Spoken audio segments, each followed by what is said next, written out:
আসসালামু আলাইকুম। গতদিন আমরা শেষ করেছিলাম কলামের ক্যানভাস রিইনফোর্সমেন্ট ডিটেইলিং, অর্থাৎ কোথায় কিভাবে স্টিরাপ দিব বা টাই দিব, জয়েন্টে কি অবস্থা, এখানে কি অবস্থা দেখেছিলাম। স্পেশাল মোমেন্ট ফ্রেম অর্থাৎ SMF এ ডিজাইন ক্যাটাগরি ডিটাতে দেখছিলাম। এখন আমরা এখানে সামান্য কিছু আছে, এখানে শেয়ার ওয়ালের কথা বলতেছে, special structural wall and coupling beam. আমরা এটা আলাদাভাবে বোঝালে সবচেয়ে ভালো হয়।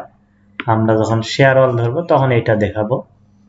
এরপর আমি চলে যাচ্ছি স্পাইরাল কলামে। এইখানে আসলে বোঝানোর কিছুই নেই, আপনি দেখলেই বুঝবেন যে এখানে ক্লিয়ার স্পেসিং একদম কন্টিনিউ একইভাবে যাবে, অর্থাৎ জেনারেল রিকোয়ারমেন্ট যেটা এইখানে স্পেশাল মোমেন্ট ফ্রেমেও ঠিক একই রকম, যে মিনিমাম 1 ইঞ্চি পর্যন্ত ঘন ঘন রড হবে, অর্থাৎ যে স্পাইরাল টাই। আর দ্বিতীয় ফর্মুলা কি, যে সর্বোচ্চ হবে 3 ইঞ্চি।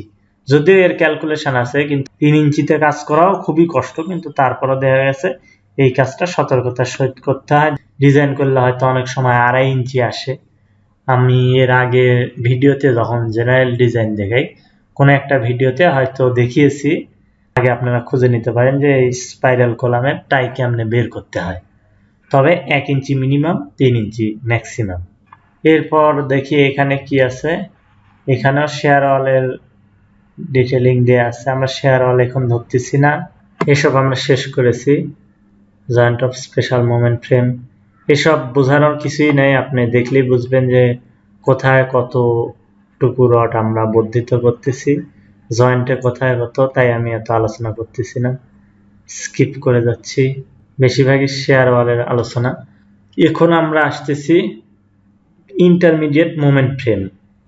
তাহলে ইন্টারমিডিয়েট মোমেন্ট ফ্রেমে requirement for intermediate moment frame, তার আগে একটু দেখে আসা উচিত আমাদের স্পেশাল মোমেন্ট ফ্রেমে ফাউন্ডেশনে একটু আলোচনা আছে, যদিও এসব সবই থিওরি, তেমন বোঝানোর কিছু নেই, তারপরেও একটু দেখে আসি। রিকোয়ারমেন্ট ফর ফাউন্ডেশন এখানে সব দেখতে হবে আর কি, তবে যতদূর আমার মনে আছে এখানে যদি স্পেশাল মোমেন্ট ফ্রেম হয় তাহলে গ্রেড বিমে কন্টিনিউয়াস রড হবে, অর্থাৎ কোনো এক্সট্রা টপ বা বটম হবে না, সরাসরি স্ট্রেট রড দিতে হবে।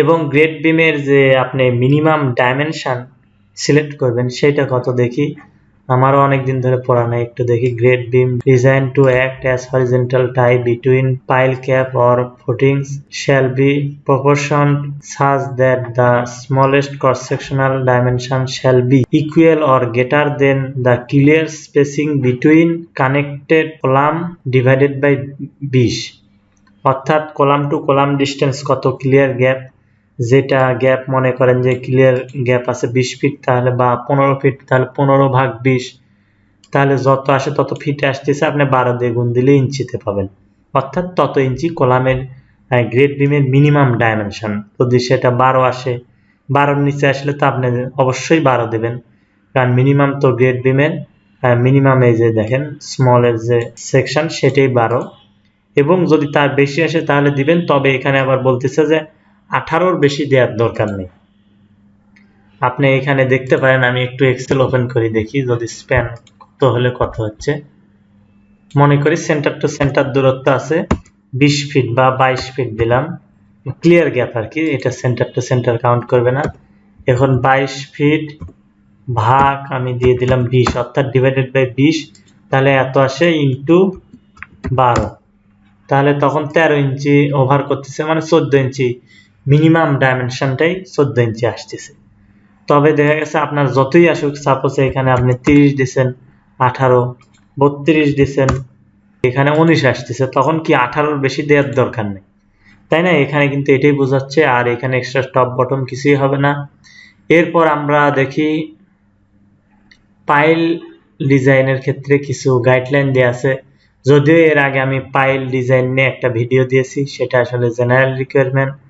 এখানে স্পেশাল মোমেন্ট ফ্রেমে কি বলতেছে যে 5D, অর্থাৎ এই পাইলের ডায়া যদি 18 ইঞ্চি হয় বা 20 ইঞ্চি হয়, 20 গুণ 5, 5 বিশং 100 ইঞ্চি পর্যন্ত 10 milli at the rate 3 inch centre to centre rod দিতে হবে।